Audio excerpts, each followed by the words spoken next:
Welcome to episode Seven? 7. Holy smokes. We're at episode 7 Mm-hmm. of X X versus Z. My name is reviews. Chris Campbell. I'm Morgan Riley. I'm Max. I'm Z. And thank you, all 18 of our subscribers as of this viewing who are watching this. We're super glad to have you back. And we want to, before we get started on this week's movie, which is Nosferatu, 1922. Nosferatu. 102 years old. You didn't say the whole title, though. Oh, Nosferatu, A Symphony of Horror. A Symphony of Horror. We want to give a shout out. This is going to, hopefully this is going to be dated in some time from now. But up to this point, most of our subscribers have been friends and family. But we have a new subscriber and it notified me. And I called up, I called up Morgan to ask, hey, do you know who this is? Is this a friend of yours? Nope. And no, his name is Ken. So Ken, if you're watching this video, thank you for subscribing. Hi, Ken. Hi, Ken. I hope you have or have not seen Nosferatu. It can only be one of the two. But this movie is interesting because of all the movies other than Crow 2024. This is the first movie I have not seen, but Morgan has seen. So Morgan, before we get into talking about what Nosferatu is about, and I want you to tell us what it's about, how in the world did you come across this movie? How were you exposed to it? Oh, God, that is a story and a half. So, how I came across this movie was originally the SpongeBob episode where they were staying there all night, and there was, like, at the very end, there was... Hi, Nosferatu! No, it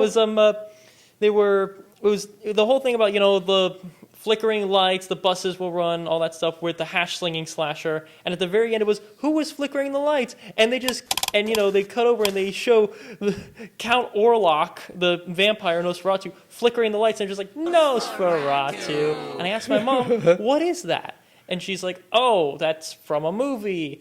And when I asked her about, the movie Nosferatu, she said apparently it still scares her to this day, a very specific scene, which we'll get to in a moment. And when I got into filmmaking and stuff, I learned about things like lighting and editing and everything, and these older movies are very influential, and Nosferatu is one of the most, in my opinion, important films because it is also kind of one of the first cases of copyright infringement.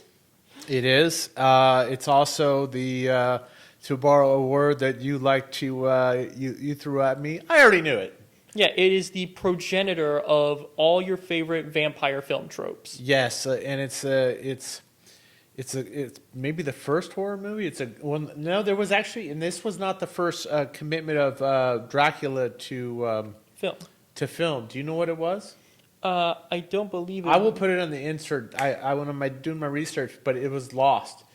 And in fact, Nosferatu, because of what you said regarding the violation of copyright, there was an attempt by the family, by the Stoker family, to erase all copies of it and burn them all, essentially. And what ended up happening is, I think a single copy made its way to the United States, where Dracula was considered free use, essentially. And so, because of that, it was allowed to circulate in the United States and gain this cult following. And I think it's very important that we keep this movie alive because of the effects it has. Now, personally, I do understand and I agree that, should have gotten permission and everything, shouldn't have just changed the names. But at the same time, in terms of history, this is a very important film, and I'm glad it wasn't destroyed. And it had an impact on not just the genre, but so many filmmakers, which we'll get to in a second. But before we delve into more, I think we should kind of explain the plot of Nosferatu. Yes. So the plot of Nosferatu is basically the plot of Dracula. You have a real estate agent named Hutter who gets sent to Transylvania because, hey, this guy named Count Orloff, he wants to buy a house in our town of Wilsborg. And who sends him? That would be his boss named Knock, who's like running a real estate company and everything. So Hutter goes to Transylvania, meets with Count Orloff. The entire time, his wife back at home, Ellen, is having these really bad dreams and is like, I don't have a good feeling about this. at all. And as he's there, people are acting very weird when he says, "Hey, I'm heading to Count Orloff's castle." They're like, "Hey, you don't want to do that." They say you can't go out any further tonight because there's the werewolf out. He just finds a book in his room about vampires and the 7 deadly sins and everything. And the part that got me really, the first time I saw it was where I'm like, oh, this is getting interesting, is when he's almost to the castle, but then the carriage drivers who he hired say, "Hey, pay whatever you want to pay us. We don't care. We are not going any further." So they give him his stuff, and he walks the rest for a good while until Count Orloff himself, driving a carriage that is moving supernaturally fast.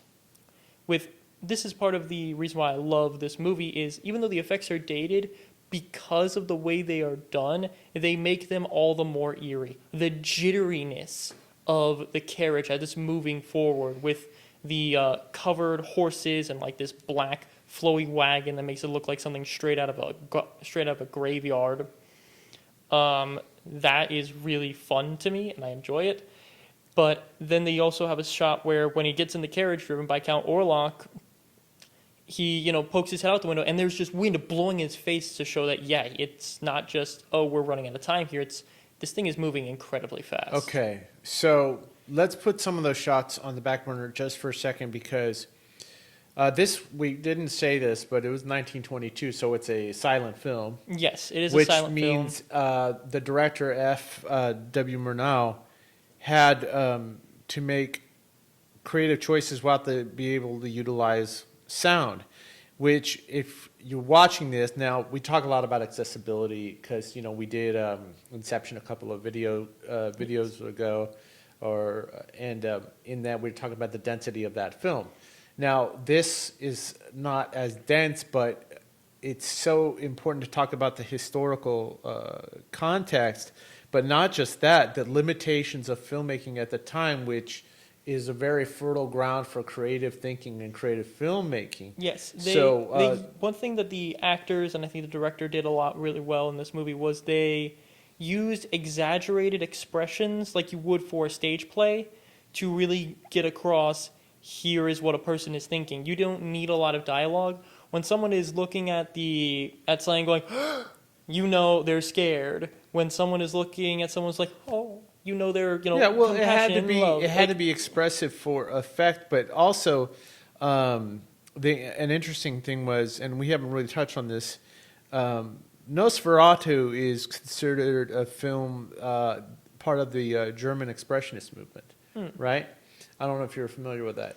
Not very much so, but I can see it. Okay, so the German Expressionist movement, I don't want to go into a historical thesis on this, but it was following World War I. Certain films like Metropolis and the Cabinet of Dr. Caligari, as well as Nosferatu, kind of like were an emphasis on the psychological dread and mentally disturbed individuals, as in the case of Knock in this movie. Yes. But the one thing about Nosferatu that was very unique and interesting, whereas those other movies, there's a emphasis less on real sets and locations, which was unique to this movie. Those were like hyper stylized artificial sets that were kind of a hallmark of the expressionist movement. So one of the interesting things in determining Nosferatu as also an expressionist film is the tone, the characters, the psychological, the darkness and macabre nature of this and psychology of these characters. Yes, that does sort of lead me into the next bit about in the story, which is after a few nights in Count Orloff's castle, Hutter, not only does he discover, hey, Count Orloff is a vampire, who it's really creepy and weird. And I'm just going to take a quick aside here and talk about the design of Count Orloff. He is just human enough to make him really, really creepy. I've seen a And lot. I think that's where that's Yes, that's that the little strength. line there. Yes. He's not. Remember, this is before the romanticization. Romanticization. Romanticization of vampires and Dracula in general as being a suave, kind of mysterious figure. Well, he's definitely mysterious, but Count Orloff is kind of humanoid-esque Yes, and he's. blurs that line. The thing is, in modern media, there are two main types of vampires.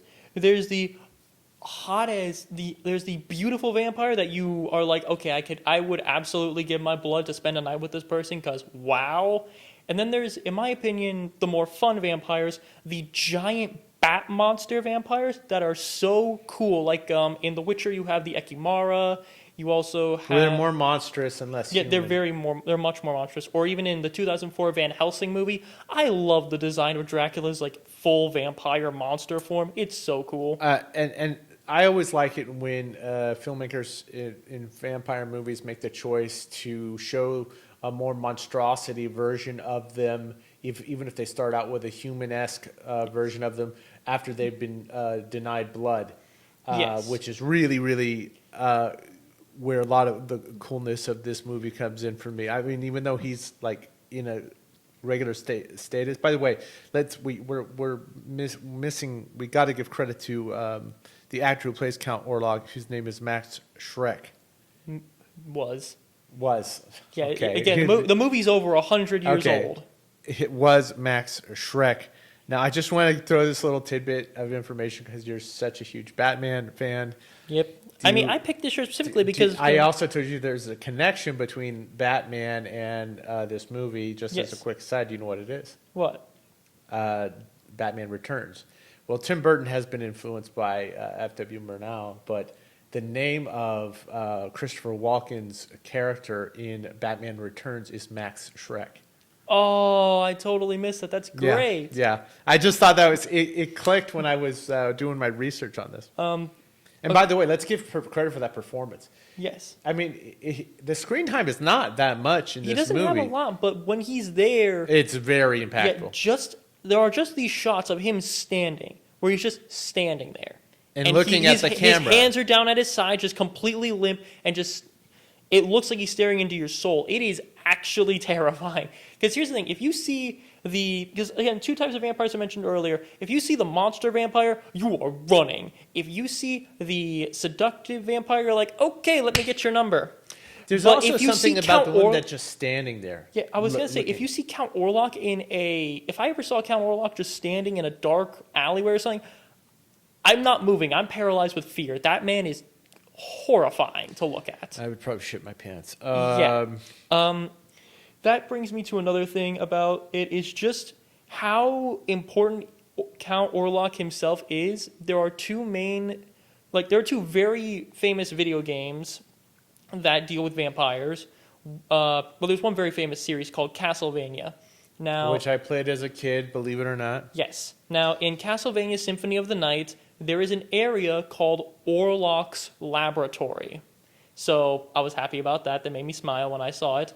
And then in the game Bloodstained Ritual of the Night, which was made by someone who worked on Castlevania, you have the librarian Orloff Dracula, which is such a fun reference. I mean, they just call him OD, but it's so awesome to me because his name is a combination of Orloff and the character Orloff is based off of Dracula. I love it so much. So obviously, it's not just movies that it's had an impact because modern day storytelling, a lot of it's going on in video games now. But one of the things that we need to talk about to the effectiveness of Count Orloff in this movie is because of some choices that F.W. Murnau made as a director, which I want to give him a lot of credit for. Now, we're talking about German expressionism. Part of that is playing with light and shadow a lot. Yes. And he does it to incredible effect. Yes. Remember, he's shooting this on film. He's shooting in location. He's probably using he's using all natural light. Yeah. And he's using filters to convey night for day and day. Yes, that was another thing that I wanted to talk about specifically, is that I really, really enjoyed the fact that they made it, a nice pink for morning, or when it was, midday, or if there was like candlelight. To differentiate. They used the yellows, and then when it was nighttime, it was this blue. I loved that. I adored that so much. And I love the whole sepia tone kind of thing. But one of the things that I was marveling with, and of course, when you're watching this movie, listen, one of the things that I'm a little surprised about, or would have been, and this is stereotyping a generation, and this show does not necessarily focus on the tendencies of your generation versus mine, but I think there's a short attention span thing happening. It's not supposed to be your generation versus my generation. No, it's not, but that's essentially what people derive from X versus Z. The reason I pointed out in this particular case is because there's a lot of talk about how people consume media today, which is in short bursts with TikTok and all that. So this is a movie that requires a little bit of patience and thought. And from your perspective, as somebody who's interested in film, has gone to film school, is this movie a little bit too difficult for some people to access, especially the fact that it's black and white and that there's no sound? There is sound, there's just no dialogue. Forgive me, there's no dialogue. Because the music is very important, and I think the music does a wonderful job of setting the tone and really giving emotion to these scenes. But I'm going to say, if someone's already not interested in sitting through something like Oppenheimer, they're not going to be interested in sitting through something like Nosferatu. That's a great point. This is the type of movie that, it's not Van Helsing 2004, where you start out with him, destroying Notre Dame Cathedral with Mr. Hyde's face. It's not, a Marvel movie where it begins and Luke Cage punches the engine out of a car. It's, it's slow, it's creepy, it's eerie. They did not have the special effects they do nowadays. It is an atmospheric film. Okay, what you just said right there, I want to focus on that. It's an atmospheric film. Yes. You will be scared in a couple of shots that are, kind of like, oh. I think some audiences are a little jaded to truly being scared, but there's something very disturbing about Count Orloff, and just the way he's described in the film as well, where they describe it as, like, we as the audience know that there's no plague going on right now. It is just Orloff feeding. He is killing hundreds of people throughout the course of this movie.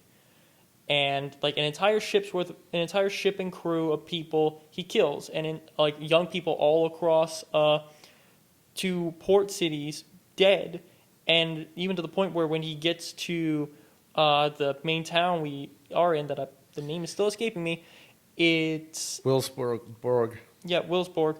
It is treated like people have the plague. We know it's not the plague. And I mean, for all intents and purposes, it's the plague by their understanding of it, and that's why they go after Nock. I never truly understood the relationship between Nock and Orloff. This movie is kind of steeped in a lot of occult as well, and you can kind of ascertain that by the document that Orloff sends as his interest for purchasing a home in Wilsborg. I think the relationship between Orloff and Nock is that Orloff knew if a foreign man just appears in town one day and then people start dying, it's going to go to him. So why not use his power to drive someone else completely batty, pun intended, and have people believe, hey, this person's already crazy. They're already here. They're already killing people. It serves his plan as a distraction. Excellent point. I think this is also one of those movies where if you have an appreciation for film and you can put it in the context of the struggle of telling a story without sound, there's some special effects in this that I was so impressed. Not just special effects, but shots. We talked about how he uses shadow. Yes. Okay. There are 3 shots in this with special effects that Tell me one. Right now. One that really made me go like, let's do them that's individually. Awesome, was when it was just the shadow moving up the stairs, where it doesn't even look That like was an he's insert. That was after the fact. He had to add that after the fact Yeah. because he felt it was missing, and it made such a huge difference in audience response to that. Even me, I was like, when I watched it, I was like, "Holy shit!" That was Okay. creepy as hell. And that was perfect because the way the insert moved with the claws and just the silhouette, and the fact that it didn't even look like he was walking, it just looked like he was floating up those stairs like this ethereal, dark monster. It was perfect. I loved it. It's that one shot that I saw and I'm like, I want to do something like that in my life. Okay, and there's other ones that would have otherwise gone under the radar but caught my attention as well. Because I'm thinking of terms of, okay, with all with the amount of difficulty of carrying equipment around and setting it, the shots of the schooner Yes. on the open sea, even if it was in the bay or whatever. Yeah, that's still I mean, very- that was an incredible shot. Oh, yeah. And they had to go on a Little rinky-dink boat. little rinky-dink boat. Sorry. No, you're fine. And keep it stable for that duration of time as the boat was coming to it. That means they had to time the shot, stabilize the camera inside the little boat while that boat was coming on. I was just like, I was blown away by that. And there was another shot, and I don't know how the hell they did this.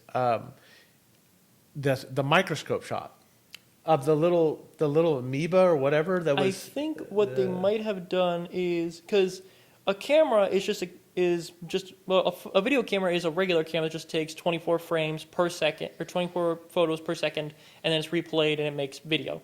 So what I'm thinking they did is they basically just did that because I'm almost certain that they had photographs of microscopic beings and things prior. I know they're capable of doing. I don't know how it's done, and I think I'll put an insert of it in this video after the fact, because, I mean, he had to know how to do that. Yes. I mean, but you always got to look at the context of what technology. Even if it was a camera, it's still a film camera. Yeah. How they did that. So I love that shot too, and there was some framings in this that I was just really. I was caught off guard by.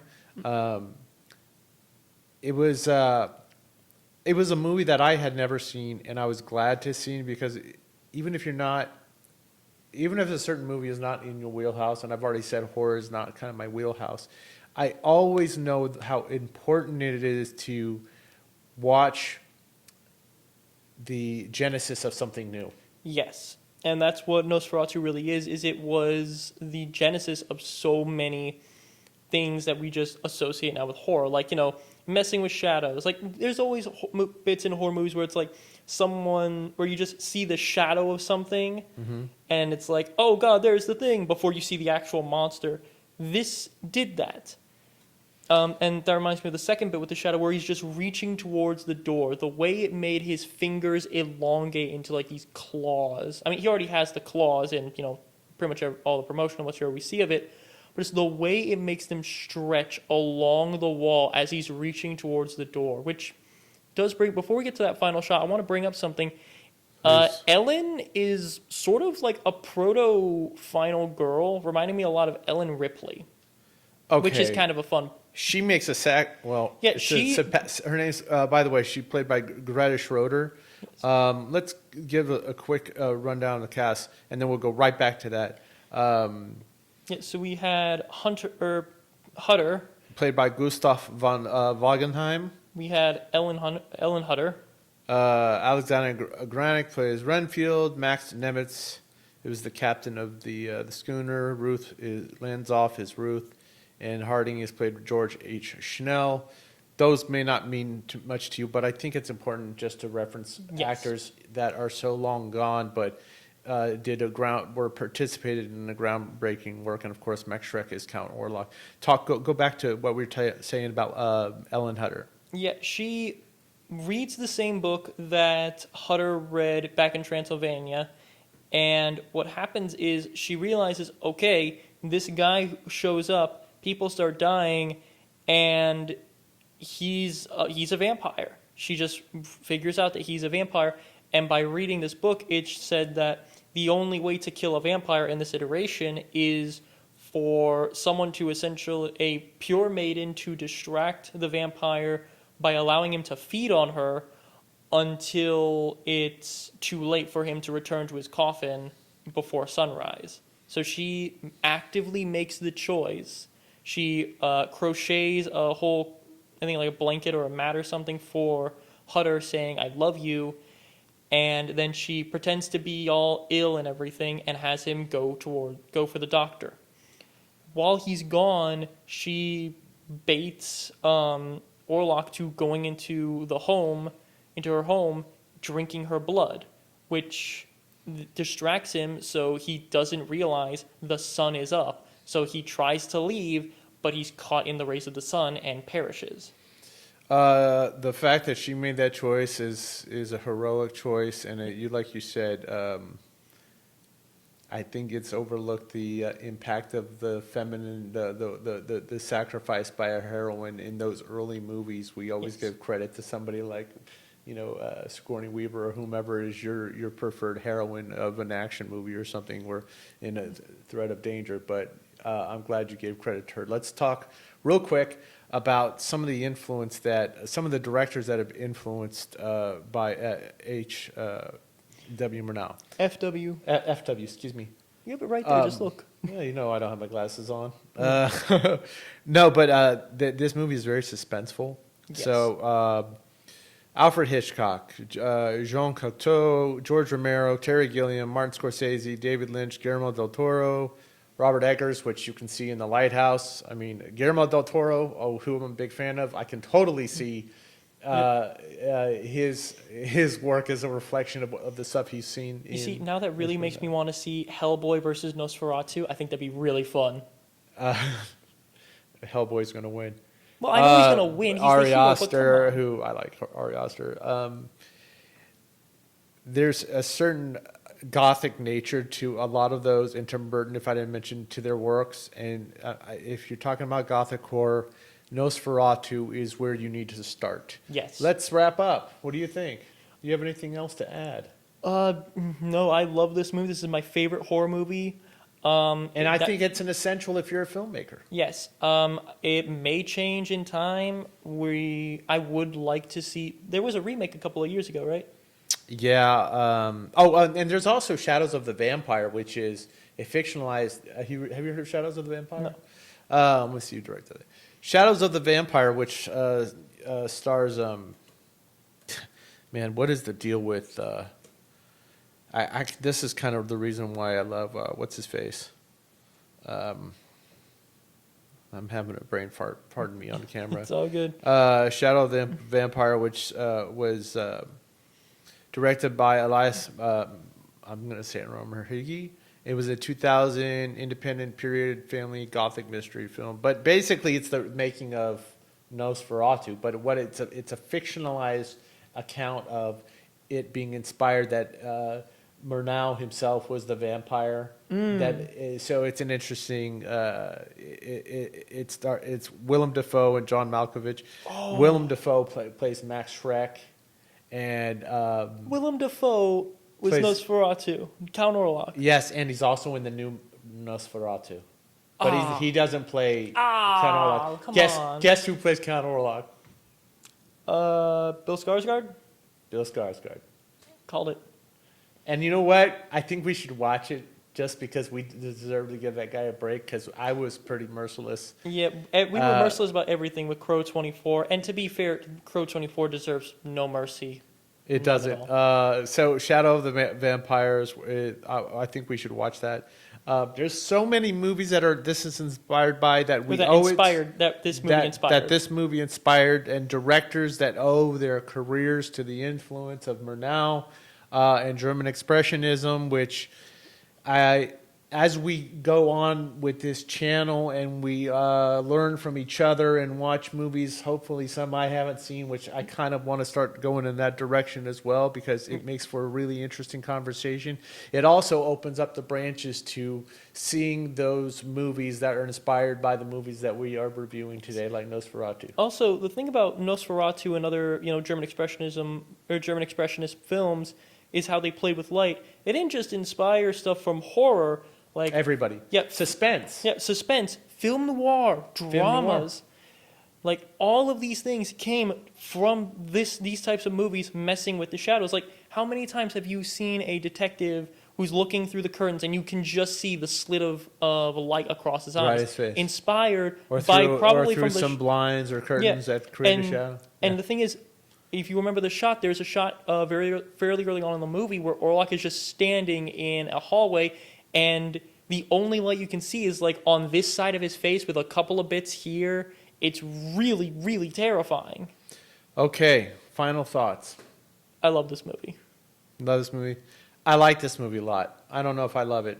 I love what it accomplished. I love that, as old as it was, it made me feel something, and that it caught me. The language of film is so beautifully expressed in this movie. Guys, that's it for Nosferatu. Thank you for watching, and thank you for joining us. Yeah, thank you. And then all the other stuff which we are terrible about. We make all Yes. these improvements to the So, set, but we don't. Please put in the comments down below, what is your favorite either shot that's inspired by Nosferatu or vampire movie. Yes. Just throw in your favorite vampire too. Why not? It's fun. Yeah, and you know what? I would love for us to watch. I know all these vampire movies coming Yes. into my brain that I'm dying to watch. But the next movie we got, since this is our first run in Halloween this year, is not a vampire movie, but there is some blood in it. Just a little bit of blood. Like, subscribe, share this video. Comment down below, and thank you so much for joining us for X versus Z reviews Nosferatu. See you later. Laters.